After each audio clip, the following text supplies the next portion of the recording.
सांसद जी, मुख्तार अंसारी की custodial death लगातार आप देख रहे हैं, जब से सरकार बदली है, भाजपा सरकार आई है, कई ऐसी मौतें देखी गई है जो कस्टडी के दौरान हुई है। मुख्तार अंसारी की हालांकि बताई जा रही है हार्ट अटैक से मौत हुई है, आप किस तरह से देखते हैं? देखिए, पिछले कई दिनों से इस बात की चर्चा थी उनके परिवार द्वारा, और ये बात केवल चर्चा तक नहीं थी। उनके परिवार के लोगों ने माननीय न्यायालय में भी इस बात को कहा कि उनको स्लो पॉइजन दिया जा रहा है, और लगातार उनका परिवार इस प्रयास में था कि उनका बेहतर इलाज हो सके। लेकिन आप सोचिए और कल्पना करिए, सीधे आईसीयू से ले जाके जेल में वापस कर देना बिना किसी मरीज को स्वस्थ हुए। तो सरकार की नीयत में तो शंका न होने का कोई सवाल ही नहीं है।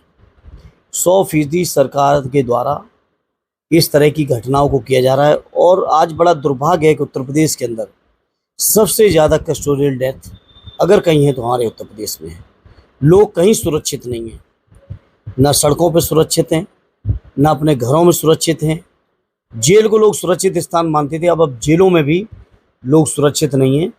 पता नहीं सरकार किसकी कब कहाँ हत्या करा दे, किसको जहर दिला दे, अब इस बात को कहना मुश्किल है। मुख्तार अंसारी का आप इतिहास जानते होंगे, उनके आपराधिक इतिहास रहा है। ऐसे में समाजवादी पार्टी द्वारा ट्वीट करके उनके दुख जाहिर किया है। देखिए, जहाँ तक किसी भी व्यक्ति का आपराधिक अगर कोई इतिहास है, कोई केस है, मुकदमे हैं, उस सभी चीज़ों के लिए हमारे संविधान में व्यवस्था है माननीय न्यायालय की। और माननीय न्यायालय का फैसला देश के सरकार के लिए, देश के हर नागरिक के लिए स्वीकार है और स्वीकार हुआ है।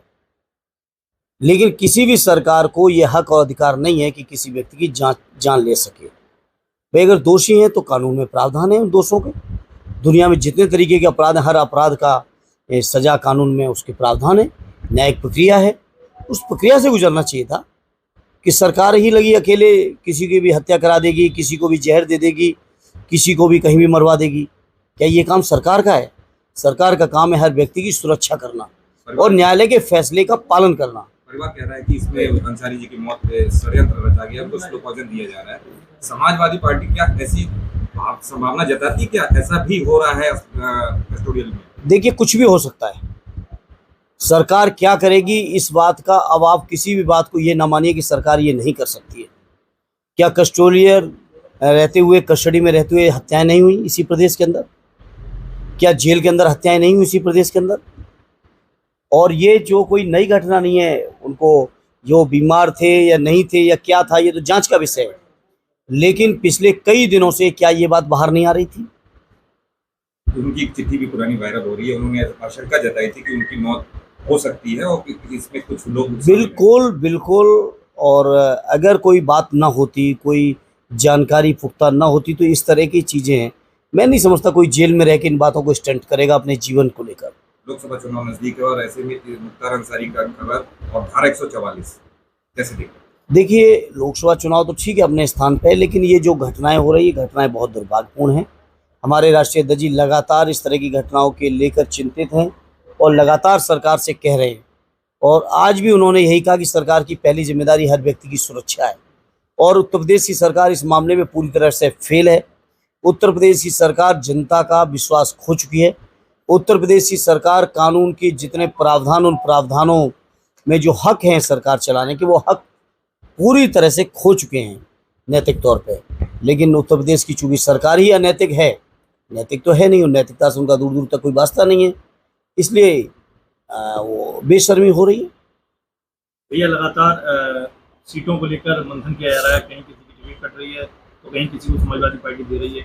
कई सीटें ऐसी हैं जहाँ तक अभी प्रत्याशी घोषित नहीं हो पाए हैं, क्या इसका? देखिए, काफ़ी सीटों पे हो चुके हैं, कुछ सीटें बाकी ज़रूर हैं। उनके 6ठे 7वें चरण की सीटें हैं।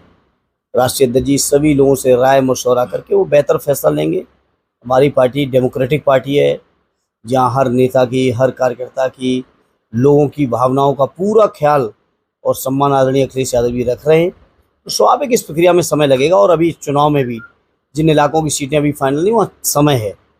सूत्रों से खबर आ रही है कि मैनपुरी से भारतीय जनता पार्टी अपर्णा यादव को चुनाव लड़ा सकती है, तो मैनपुरी का चुनाव बहुवर्चस्व को देखने को। देखिए, मुझे नहीं पता आपके कौन सूत्र हैं, क्या सूत्र हैं, और मुझे तो नहीं लगता कि ऐसा होगा।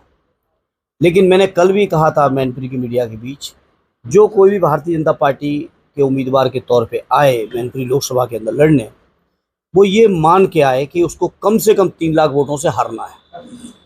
उससे ज़्यादा हो सकता है, उससे कम नहीं होगा। कम से कम वर्ड शब्द इस्तेमाल कर रहा हूँ।